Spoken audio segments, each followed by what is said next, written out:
అందరికీ నమస్కారం. Welcome to Radharani's kitchen. ఈరోజు మరో హెల్దీ అండ్ టేస్టీ రెసిపీని పరిచయం చేస్తున్నాను. పనస్తోన్లు తిన్న తర్వాత గింజలు పడేస్తూ ఉంటాం కదా, అలా పడేయకుండా స్వీట్ తయారు చేసుకోవచ్చు. ఎన్నో ఔషధ గుణాలు దాగి ఉన్న ఈ గింజలతో స్వీట్ తయారీ విధానం చూసేద్దామా? ముందుగా ఒక కుక్కర్ తీసుకొని అందులో పనస గింజలను వేసుకోవాలి. కొద్దిగా ఉప్పు, గింజలు ములిగే వరకు వాటర్ వేసుకుని 4 విజిల్స్ వచ్చే వరకు ఉడికించుకుందాం. ఇలా వడకట్టుకున్నాక గింజలపై ఈ పొరని తీసుకోవాలి. ప్లాస్టిక్లా ఉంటుందండి పై లేయర్ అంతా. ఇలా ఈ విధంగా తీసుకోవాలి. బ్రౌన్ కలర్గా ఉన్నది ఉన్నా పర్వాలేదండి. ఇది చూడండి ఎలా ప్లాస్టిక్లా ఉందో. ఇలా ఈ లేయర్ అంతటిని ఇలా ఒక్కొక్కటిగా ఒలుచుకోవాలి. ఇదే విధంగా అన్నింటినీ ఒలుచుకోవడమేనండి. ఇలా ఒలుచుకున్నాక ఒక మిక్సీ బౌల్ తీసుకొని అందులో ఒలుచుకున్న గింజల్ని వేసుకోవాలి. పచ్చి కొబ్బరి, తగినంత వాటర్ వేసుకుని మెత్తగా మిక్సీ పట్టుకోవాలి. ఇలా మిక్సీ పట్టుకున్నాక స్టవ్ పై గిన్నె పెట్టుకుని 2 గ్లాసుల పంచదార వేసుకోవాలి. 1 గ్లాసు వాటర్ వేసుకొని పంచదార కరిగే వరకు ఉడికించుకోవాలి. గింజలు సుమారుగా 500 గ్రాములు ఉంటాయండి.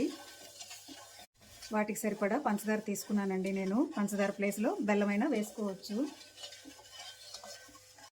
కరిగిన పంచదారలో మిక్సీ చేసుకున్న పేస్ట్ని వేసుకోవాలి. పాకమేమీ రావాల్సిన అవసరం లేదండి. దగ్గరగా అయ్యేంత వరకు కలుపుకుంటూ ఉడికించుకోవాలి.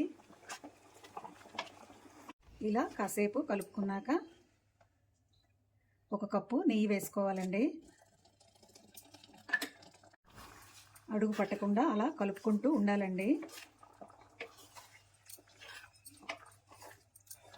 మా ఛానల్లో చాలా ట్రెడిషనల్ వంటకాలు ఉన్నాయి.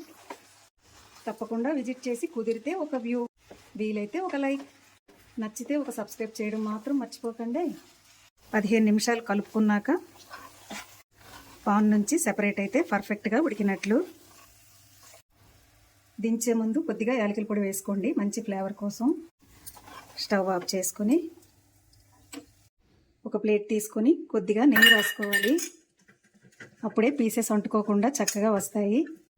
స్వీట్ ప్లేట్లో వేసుకుందాం. వేసుకున్నాక నీట్గా సర్దుకోవాలి. ఇలా సర్దుకున్నాక మనకి నచ్చిన డ్రై ఫ్రూట్స్ని స్వీట్ పై వేసుకుందాం. స్వీట్ చల్లారేంత వరకు పక్కన పెట్టుకుందాం. స్వీట్ చల్లారిందండి. ఇప్పుడు వీటిని పీసెస్గా కట్ చేసుకుందాం. స్వీట్ టేస్ట్ అయితే చాలా బాగుందండి. హెల్త్ పరంగా చాలా మంచిది కదా. మీరు కూడా ఒకసారి తప్పకుండా ట్రై చేసి పిల్లలకి పెద్దలకి పెట్టండి. చాలా ఇష్టంగా తింటారు. పనస గింజలు ఉడికించుకొని కూడా తింటారండి. ఉడికించి తినని వాళ్ళకి ఇది నచ్చుతుంది.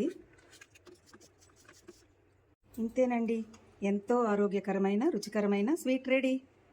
మీకు ఈ రెసిపీ నచ్చినట్లయితే లైక్ చేయండి, షేర్ చేయండి, మా ఛానల్కి సపోర్ట్ చేయండి.